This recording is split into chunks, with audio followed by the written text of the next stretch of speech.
இந்த ஒரு தீர்ப்பு வந்ததன் காரணமாக கோவை மீண்டும் பாதுகாப்பான நகரமாக இருக்கிறதா என்றால் நிச்சயமாக இல்லை. நேற்று கூட பார்சன் குடியிருப்பு பகுதியில் ஒரு முதிய பெண்மணி அங்கு கொலை செய்யப்பட்டிருக்கிறார். முதியோர்கள் பாதுகாப்பாக இருக்கின்ற சூழல் என்பது வெகுவாக தமிழகத்தினுடைய மேற்கு மண்டலத்தில் மாறிவிட்டது.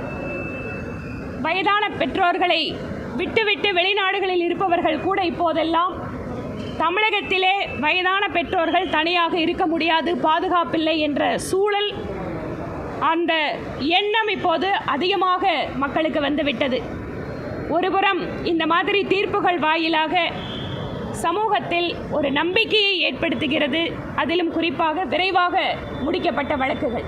ஆனால் அதே சமயம் தெருவுக்கு தெரு திறந்து வைத்திருக்கக்கூடிய டாஸ்மாக் கடைகள், FLA 2 என்று ஒவ்வொரு குடியிருப்பு பகுதியிலேயும் வணிக பகுதியிலேயும் அனுமதி அளிக்கப்பட்ட பார்கள், சட்டவிரோதமாக நடைபெற்றிருக்கக்கூடிய ஆளும் கட்சி ஆதரவோடு நடைபெறக்கூடிய மது விற்பனை, எல்லா இடங்களிலும் நிறைந்து கிடைக்கும் போதைப் பொருட்கள், பள்ளி மாணவர்கள் கல்லூரி மாணவர்கள் என்று அத்தனை பேருக்கும் எளிதாக கிடைக்கின்ற போதைப் பொருட்கள் என்பது இன்று பெண்களுடைய பாதுகாப்பை கேள்விக்குறியாக்கி கொண்டிருக்கிறது.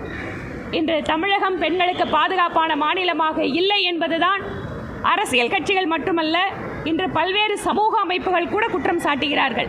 அதனால் திராவிட முன்னேற்றக் கழக அரசு என்பது பெண்களுக்கு எதிரான அரசு, பெண்களுக்கு பாதுகாப்பு கொடுப்பதில் தோல்வியடைந்த அரசு என்பது நிரூபணமாகிக் கொண்டே இருக்கிறது.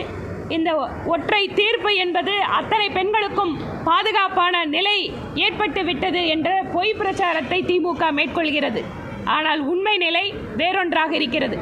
சமூக அழுத்தத்தின் காரணமாகவும் அரசியல் கட்சிகளுடைய அழுத்தத்தின் காரணமாகவும் தேர்தல் வருகின்ற என்ற காரணத்தினால் ஏதோ ஒரு வழக்கிலே விரைவாக தீர்ப்பு கொடுத்து விட்டால் அது முடிந்துவிடும், மக்கள் மறந்து விடுவார்கள் என்று அரசு நினைக்கலாம்.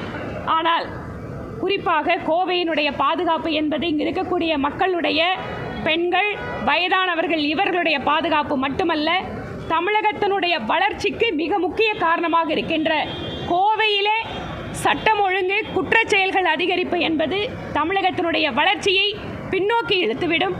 ஆக நேற்று நடந்த கொலை வழக்கு என்பது கூட எந்த அளவிற்கு கோவை பாதுகாப்பில்லாத நகரமாக இருக்கிறது என்பதற்கு சாட்சியாக இருக்கிறது.